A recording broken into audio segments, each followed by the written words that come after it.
Did you know that most people do not know how to drive a manual vehicle? So today I'm going to give you the best of my capability on how to show you how to properly start a vehicle that is a manual and how to get it in and out of gear properly. Okay, the first step is you are going to want to make sure that the e-brake is always up on new vehicles. The e-brake is right here. It's not a manually pull one like the old time ones.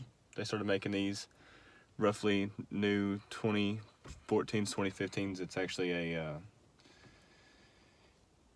it's not a manual pull. It's just a automatic shifter right here. And you want to make sure that you're still in first gear. And when you start your vehicle, you want to have the clutch and the brake pushed down at the same time. So when you do start, you're in gear, because if you don't have the brake pushed in, you're not going to be able to go anywhere. So when you do start your car, make sure your clutch and your brake is pushed in and it is in first gear. And then when you do start your vehicle successfully, you bring it out into the neutral position. You can, as long as the e-brake is still on, you will be able to just stay put. To get the e-brake off, you need to push in on your clutch and on your brake on the floorboard. Push it in, and then the brake will release itself, knowing that it is ready to go, ready to roll. And a lot of people try to put it in other gears other than first gear. When you're trying to take off, in my position, I would need to put it in reverse. And to put it in reverse, you would need to go all the way over and down in my vehicle.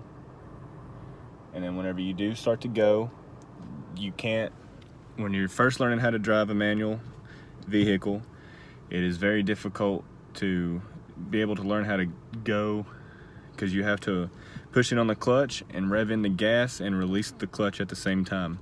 It seems like a really difficult process, but after a few times it does get simpler and a lot easier to do after you start to drive it on the daily. Because whenever it's the only vehicle you have to drive, you definitely want to learn how to drive that vehicle the best you can, because it's your only transportation.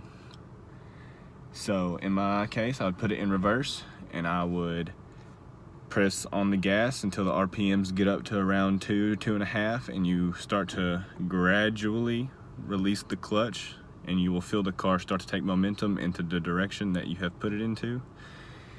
And a lot of people make a lot of mistakes whenever they're driving. They like to switch gears and lower the RPMs and put it in a low gear. It makes your car actually rev up really high in the RPMs.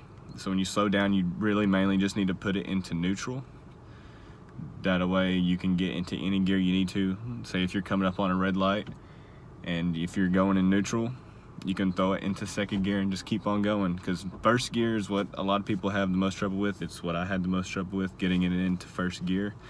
It takes the most, because it's your starting point, so you got to have all this momentum going forward, and it's just the starting position and heels, because whenever you're on heels, if you're on a hill, you'll roll back if you don't press in the gas and the clutch at the first time, and that will cause it to actually kill.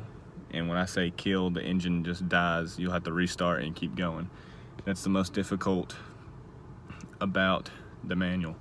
And then whenever you are ready to park it, you need to make sure that you have it in neutral. Push in your clutch, put it into first gear, in my opinion, or reverse. Make sure you pull up on your e-brake here.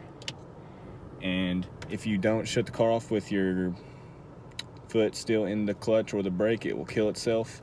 So the next step would be to turn off the ignition, wait for like a split second, and then you can bring your feet off the clutch and the brake, and the car is in park. And you need to make sure that you have your e-brake on and it in first gear, because if your e-brake ever gives out, the first gear will ever catch it from rolling.